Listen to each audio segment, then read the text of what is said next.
In the mid-1960s, one engine shook the foundations of American motorsport. It didn't just compete, it dominated. It crushed its rivals so hard, NASCAR had no choice but to ban it. This is not just a story about horsepower. It's a story of power, politics, and legacy. This is the story of the 426 HEMI, the engine that terrified NASCAR. Chapter 1. The Origins. It began in 1964. Chrysler engineers had a mission: build an engine that would destroy the competition on the track. The result? A 7.0-liter monster with hemispherical combustion chambers. A design that allowed for better airflow, higher RPMs, and explosive power. It was called the 426 HEMI, but racers had another name for it: the Elephant Engine. Why? Because it was big, loud, and unstoppable. In its first year, the HEMI dominated Daytona. Richard Petty's number 43 Plymouth won the 1964 Daytona 500 by 5 laps. That's not a victory, that's a massacre. Chapter 2. NASCAR's response. NASCAR couldn't ignore what had just happened. The HEMI wasn't just fast. It made the rest of the field look embarrassing. In 1965, NASCAR did something drastic. They banned the 426 HEMI unless it was available in production cars. Chrysler pulled out of NASCAR in protest. But in 1966, the HEMI returned, this time under the hood of street-legal Dodge Chargers and Plymouth Belvederes. NASCAR had no choice but to lift the ban. Chapter 3. The Power Within. So what made the 426 HEMI so powerful?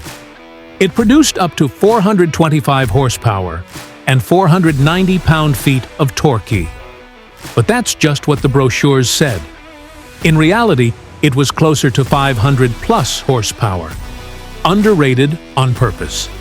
It had forged internals, 10.25-to-1 compression, dual 4-barrel carbs, and heads so wide that engineers had to redesign the entire engine bay to fit them. It wasn't just fast in a straight line.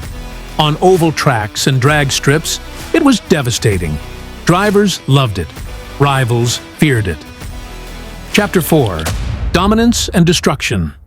Between 1966 and 1970, the HEMI ruled NASCAR. Richard Petty, Buddy Baker, Bobby Isaac, legends behind the wheel of a HEMI. The engine set records. In 1970, Buddy Baker became the first driver to break 200 miles per hour at Talladega with a HEMI-powered Dodge Daytona. The 426 HEMI also dominated drag racing. NHRA Pro Stock, top fuel, everywhere it went, it left chaos. But dominance comes at a price. Emissions regulations, rising insurance costs, and oil crises were closing in. The HEMI was too raw, too powerful, too expensive to survive. Chapter 5. The End of a Legend.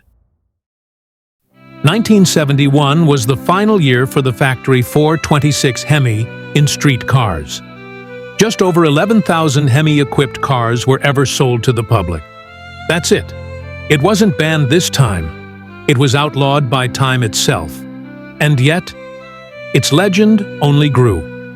Today, a real 426 HEMI car can fetch over $500,000 at auction. It's a museum piece, a weapon, a legacy. Why it still matters. The 426 HEMI was more than metal. It was a symbol of America's obsession with speed, rebellion, and going too far. It was banned, brought back, and finally buried. But it never disappeared. It lives on in stories, in garage legends, and in every roar of a Mopar V8. Because when you hear that sound, you know it's not just any engine. It's a HEMI.